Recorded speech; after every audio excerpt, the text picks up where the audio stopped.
Mahad ST आगारात पडलेल्या प्रचंड मोठ्या खड्ड्यांमुळे प्रवाशांसाठी अत्यंत धोकादायक परिस्थिती निर्माण झाली होती। या खड्ड्यात साचलेल्या पाण्याचा अंदाज न आल्याने अनेक प्रवासी पडले देखील होते। त्यामुळे प्रवासी, नागरिक व अनेक वृत्तवाहिनी, वृत्तपत्रातून एसटी प्रशासनावर सातत्याने टीकेची झोड उठत होती।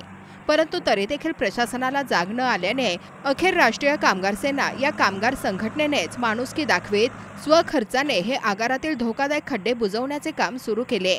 या कामी त्यांना साळुंखे रेस्क्यू टीमचे मोलाचे सहकार्य लाभले। महाड एसटी आगार हे रायगड जिल्ह्यातील एक अत्यंत मध्यवर्ती आणि महत्त्वाचे ठिकाण असूनही या आगाराच्या सोयी सुविधांबाबत प्रशासन नेहमीच असंवेदनशील दिसून आले आहे। आगारात पडलेल्या या भल्या मोठ्या खड्ड्यांना तर चालू पावसाळ्यात डबके व तलावाचे स्वरूप आल्याने प्रवाशांचे प्रचंड हाल होत होते।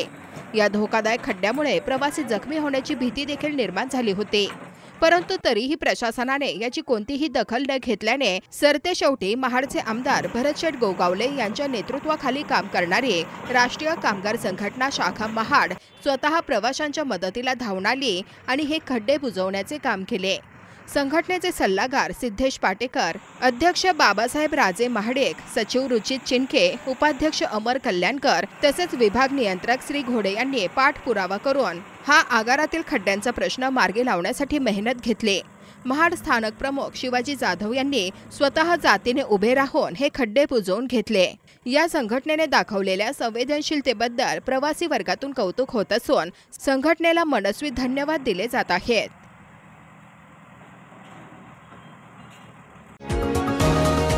तुम्ही पाहत आहात विस्टा न्यूज मराठी।